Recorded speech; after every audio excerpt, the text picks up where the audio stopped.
कक्षा 10वीं के सभी बच्चों का बहुत बहुत स्वागत है। प्यारे बच्चों, आप लोगों के लिए जैसा कि आप सभी इंतज़ार कर रहे थे और आप सभी के बहुत ज़्यादा कमेंट आ रहे थे कि हमारे कक्षा 10वीं के जो वीडियो है वो सेट में लाना स्टार्ट कर दीजिए। जी हाँ दोस्तों, जैसा कि मैंने आपको पहले बताया था एक वीडियो में कि मैं आप लोगों के लिए सेट लाना स्टार्ट करने वाला हूं। तो यहाँ पर आ चुका है सेट ए कक्षा 10 के सभी विद्यार्थी। 27 फरवरी आप लोगों के लिए बिल्कुल दौड़ी दौड़ी आ रही है, भागी भागी आ रही है, बिल्कुल नज़दीक आते जा रही है। हाई स्कूल मुख्य परीक्षा वर्ष 2025 के लिए यहाँ पर सेट ए का पूरा सॉल्यूशन अब मैंने बिल्कुल आप लोगों के लिए क्रम से 1 से लेकर तो 23 तक पूरा सॉल्यूशन ले आया हूँ। पहले मैं क्या करता था, आप लोगों को ऑब्जेक्टिव बताता था, लेकिन अब मैं आपको 6 से लेकर 23 तक भी सभी प्रश्नों के आंसर बताऊंगा। तो ये मैंने आप लोगों के लिए शानदार स्टार्टिंग कर दी है। यहाँ पर सेट ए का सॉल्यूशन मैं आप लोगों के लिए 27 तारीख के लिए लेकर आ चुका हूँ। आ जाइए सभी स्टूडेंट, क्लास में जुड़ जाइए। तो प्यारे बच्चों, लाइव क्लास में जुड़ जाएंगे सभी, और हमारे सभी भाई बहनों को इस क्लास को शेयर कर दो। इन 4 सेट को अगर आपने लगा लिया तो जिन बच्चों ने अभी तक साल भर से स्टडी नहीं किए वो तो पास हो ही जाएंगे। इन सेट से ही पास हो जाएंगे मात्र पढ़ने से। और हमारे जो टॉपर की लिस्ट में आने वाले स्टूडेंट हैं उनका जो टॉपर में आने का जो क्रम है वो और भी बढ़ जाएगा, आगे चले जाएंगे वो, और भी सभी विद्यार्थियों से आगे निकल जाएंगे। जी हाँ दोस्तों, आप लोगों ने सही सुना है। हाई स्कूल मुख्य परीक्षा वर्ष 2025 के लिए यदि आपको टॉपर बनना है और पूरे क्वेश्चन करके आना है और एक भी क्वेश्चन आपका गलत ना हो और 75 में से 75 नंबर आपको लेना है, तो इन वीडियोस को लास्ट तक देखकर जाइएगा। ऑल सब्जेक्ट के वीडियो लाना शुरू कर दिए हैं। यहाँ पर 75 नंबर का पेपर रहेगा, 3 घंटे में हल करना है। हिंदी का पेपर आपका 27 फरवरी को रहेगा। यहाँ पर आप देखेंगे प्रश्न क्रमांक पहले में, मतलब आपको सभी प्रश्न करना है, और 1 से 5 तक वस्तुनिष्ठ प्रश्न रहेंगे 30, और 6 से 17 तक आपके 2-2 नंबर के रहेंगे, और 18 से 20 तक 3-3 नंबर के, और 21 से 23 तक 4-4 नंबर के क्वेश्चन रहेंगे। तो बच्चों, यहाँ पर क्लास आपकी स्टार्ट करते हैं। आधुनिक काल का आरंभ माना जाता है। तो आधुनिक काल का जो आरंभ माना जाता है बच्चों, वो माना जाता है संवत 1900 से। संवत 1900 से आदिकाल की शुरुआत मानी जाती है। गोपियों के अनुसार, दूसरा प्रश्न है, गोपियों के अनुसार कड़वी ककड़ी की तरह है। तो गोपियों के अनुसार जो कड़वी ककड़ी की तरह है वो है आपका योग संदेश। योग संदेश गोपियों ने कड़वी ककड़ी की तरह माना है। अगला है रसात्मकम वाक्यम काव्यम परिभाषा है। तो ये जो परिभाषा है वो किसकी है, तो आप लगाएंगे इसका आंसर आचार्य विश्वनाथ की। वेरी वेरी इंपॉर्टेंट है, आप सभी नोट कर लीजिएगा। और आपको यदि बोर्ड एग्ज़ाम में धमाका करना है तो डेली क्लास ज़रूर लीजिए। हिंदी की, हिंदी कक्षा 12वीं की इस क्लास को डेली लीजिए। आप लोगों के लिए रोज़ लाइव क्लास ली जा रही है। देखिए, आचार्य विश्वनाथ की, मम्मट की, पंडित जगन्नाथ की, भरत मुनि की। तो आपको पता है आचार्य विश्वनाथ ने इस परिभाषा को दिया है।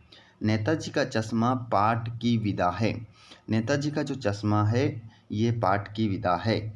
तो प्यारे बच्चों, इसमें आपका आंसर हो जाएगा कहानी है ये। अगला क्वेश्चन है, जो शब्द क्रिया की विशेषता प्रकट करते हैं उन्हें कहते हैं। तो जो शब्द क्रिया की विशेषता को प्रकट करते हैं उन शब्दों को हम कहते हैं विशेषण, क्रिया विशेषण, रीति विशेषण, जाति विशेषण।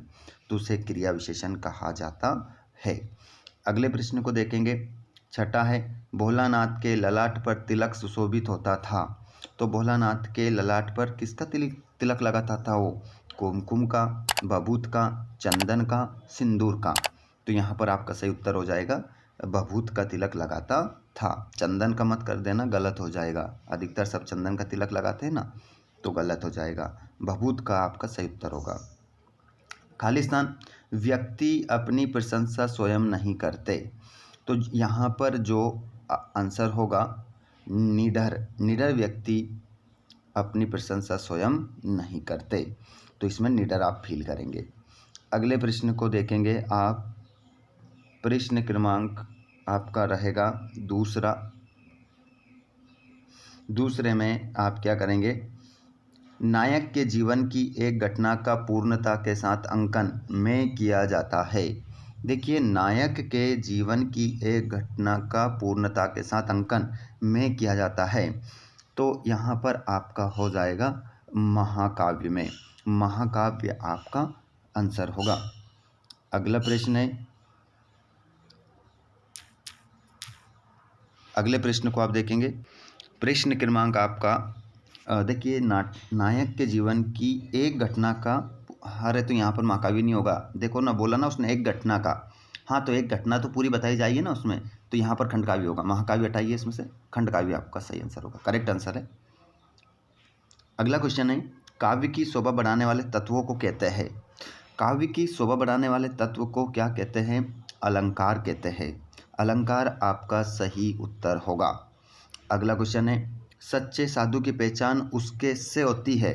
देखिए, सच्चे साधु की जो पहचान होती है उसके भक्ति, पहनावे या विचारों से, तीनों में से किससे होगी? तो विचारों से होती है। भक्ति की पहचान किससे होती है? साधु की पहचान किससे होती है? विचारों से होती है।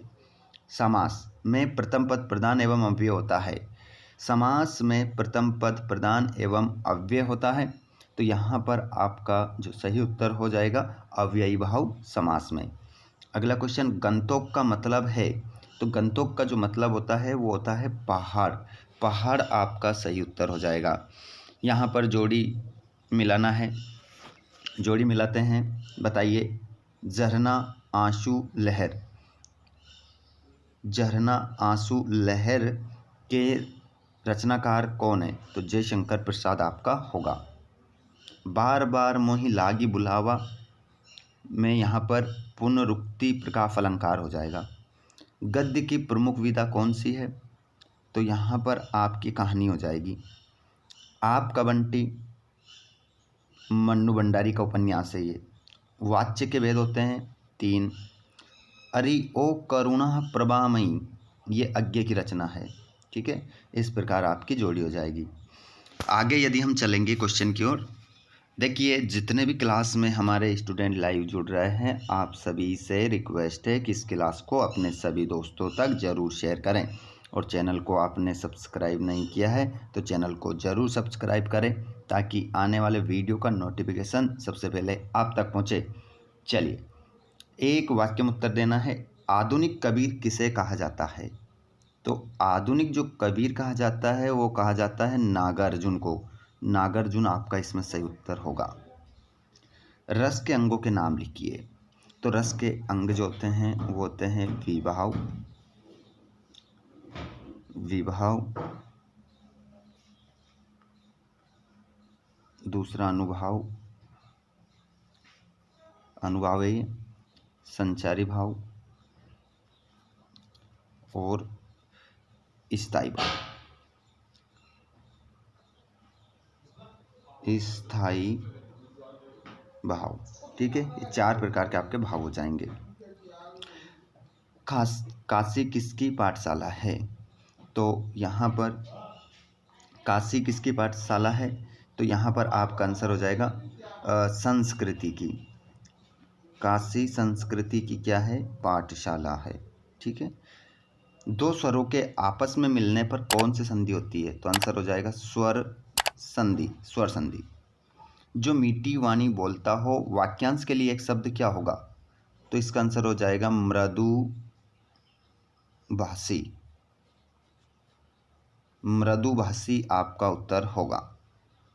श्वेत पताकाएं किसका प्रतीक है? श्वेत पताकाएं किसका प्रतीक है? तो आपका आंसर हो जाएगा शांति एवं अहिंसा। शांति एवं अहिंसा का प्रतीक है कौन? श्वेत पताकाएं। आगे हम चलते हैं, सत्य देखेंगे। ठीक है, संगतकार कविता मुख्य गायक का साथ देने वाले संगतकार की भूमिका के महत्व पर लिखी गई है। तो इसमें आप लिख देंगे सत्य, पहला वाला सत्य हो जाएगा। दोहा और चौपाई मात्रिक छंद है, तो इसमें भी आपका सत्य हो जाएगा। संस्कृति पाठ व्यंग्य विधा में लिखा गया है तो इसका आंसर आपका हो जाएगा असत्य। असत्य होगा आपका। संस्कृति पाठ व्यंग्य विधा में नहीं लिखा गया है। तो इसमें भी आप क्या लिख लेंगे, असत्य कर लेंगे। ठीक है, असत्य आपका हो जाएगा। लोक उक्ति से मिलकर लोकोक्ति शब्द बना है तो इसका आंसर आपका सत्य हो जाएगा, सत्य लिख लेंगे। माता का अंचल पाठ की रचनाकार मधु कांकरिया है तो इसका आंसर भी क्या हो जाएगा, असत्य हो जाएगा।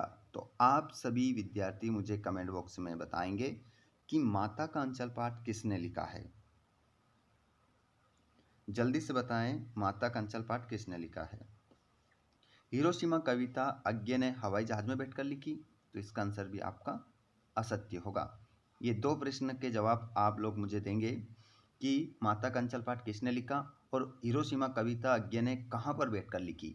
ये दो प्रश्न के आंसर देखता हूँ सबसे पहले कौन से विद्यार्थी कमेंट बॉक्स में बताते हैं। साथ में लाइव में जुड़ने वाले लाइव में भी बता सकते हैं। प्रगतिवाद की कोई दो विशेषताएं लिखिए। नई कविता की दो विशेषताएं, दो कवियों के नाम, उनकी एक एक रचना। तुलसीदास और नागार्जुन की विशेषताएं, दो रचनाएं, भावपक्ष लिखना इनमें से किसी एक का। मर्यादा न रही के माध्यम से कौन सी मर्यादा न रहने की बात की गई है। और स्मृति को पाठ्य बनाने से कवि का क्या, प्रसाद का क्या तात्पर्य है। ये पूरा क्वेश्चन पेपर है आपका, इसको आप लगा लीजिए अच्छे से।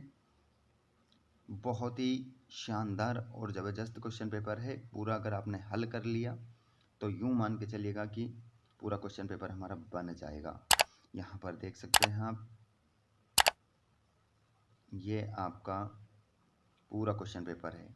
अब इनमें से बहुत सारे क्वेश्चन जैसे निबंध है, एप्लीकेशन है, संदर्भ प्रसंग है, ये मैंने डिस्क्रिप्शन में डाल रखे हैं।